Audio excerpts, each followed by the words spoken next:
নমস্কার বন্ধুরা, আমি শিল্পী শুভ চ্যানেল থেকে আপনাদের প্রত্যেককে স্বাগত। আশা করছি আপনারা প্রত্যেকেই ভালো আছেন, কিন্তু আমি ভালো নেই। কেন ভালো নেই সেটা আমি বলবো, আপনারা ভিডিওটি দেখুন। গোপু সোনার জন্মদিনের ভিডিওটি আমি আজকে আপনাদের সাথে শেয়ার করছি, কিন্তু বেশ কয়েকদিন আগে গোপু সোনার জন্মদিন ছিল, কিন্তু আমি শেয়ার করতে পারিনি। আর দেখুন, এই যে ছোট্ট রাধা, সে পুজো দিচ্ছে, সেজে গুজে বসে পড়েছে সে গোপু সোনার জন্মদিনের সমস্ত রকম আয়োজন করার জন্য। ছোট্ট রাধাকে দেখতে পাচ্ছেন, সে আমার নাতনি। আপনারা অনেকেই জানেন যারা আমার ভিডিও দেখেন।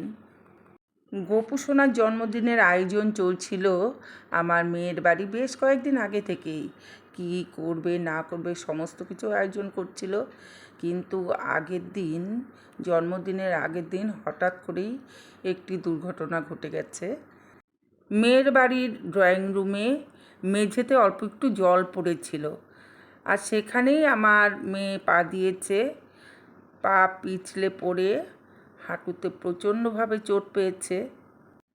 রাত 12টার সময় আমি দৌড়ে গিয়েছি মেয়ের বাড়ি। যে পরিস্থিতিতে ছিলাম সেরকমভাবেই দৌড়ে গেছি, গিয়ে মেয়েকে নাতনিকে নিয়ে আসছি বাড়িতে। সাথে জামাইও ছিল। সারা রাত ঘুমোতে পারিনি, চিৎকার। পরের দিন ডক্টরের কাছে নিয়ে গেছে। ডক্টর বলেছে যে হয়তো বা লিগামেন্ট ছিঁড়তেও পারে, সেটা এক্সরেতে বোঝা যাবে না, এমআরআই করলে তারপর বোঝা যাবে। কিন্তু আমি এখনই এমআরআই করব না, 1 সপ্তাহ পর এমআরআই করব। প্রচণ্ড ব্যথা, 1 সপ্তাহ পর এমআরআই করে ওনারা বলবেন যে লিগামেন্ট ছিঁড়ে গেছে নাকি প্রচণ্ডভাবে চোট পেয়েছে, সেটাই ওনারা বলবেন। কিন্তু বর্তমানে মেয়ে একদমই শয্যাশায়ী, বেড রেস্টে আছে। সেই পরিস্থিতিতে ও বাড়িতে পুজো করতে পারেনি, আমি নিয়ে আসলাম আগের দিন। আর এই যে আমার বাড়িতে বেডরুমেই এই গোপু সোনাকে আমার নাতনি যতটুকু পারে পুজো দিয়েছে। দুর্ঘটনা কখন ঘটে যায় সেটা কেউ বলতে পারে না। নাতনি খুব সুন্দরভাবে পুজো দিয়েছে, সেটাই আপনাদের কাছে শেয়ার করলাম। হ্যাঁ, সাথে ওর পিসিমণি ছিল, পিসিমণি ওকে হেল্প করেছে। আপনারা দেখে বলবেন আমার নাতনি কেমন আয়োজন করলো, আপনাদের কেমন লাগলো অবশ্যই কিন্তু কমেন্ট করে আমাকে জানাবেন। তাহলে আপনাদের কমেন্টগুলো পড়ে পড়ে নাতনিকে শোনাবো, ও ভীষণ খুশি হবে।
মেয়ে শুয়ে আছে, এই যে দেখুন ওর পায়ের পরিস্থিতি, একটু শেয়ার করলাম আপনাদের সাথে।